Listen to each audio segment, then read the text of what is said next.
ఇంకోటి ఏంటంటే నంది కూడా పెరుగుతూ ఉంటుందండి. యాగంటి బసవయ్య కలియుగాంతం అంతకంతకు పెరిగి రంకేస్తుందని చెప్పారు. ఎప్పుడు వేస్తారు తెలియదండి, వేసినప్పుడు మాత్రం కలియుగం అంతం అయిపోద్ది అనమాట.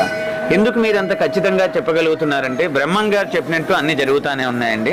ఆయన చెప్పిన దాంట్లో యాగంటి బసవయ్య కూడా ఒకటి ఉందండి.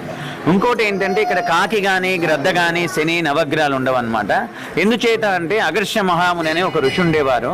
ఆ ఋషి తపస్సు చేసేటప్పుడు ఒక రాక్షసుడు కాకి రూపంలో వచ్చి మాంసాముద్దలు తీసుకొచ్చి వాళ్ళ హోమంలో వేశారండి. వేసినప్పుడు వాళ్ళ హోమం భంగం అయిపోయిందనమాట.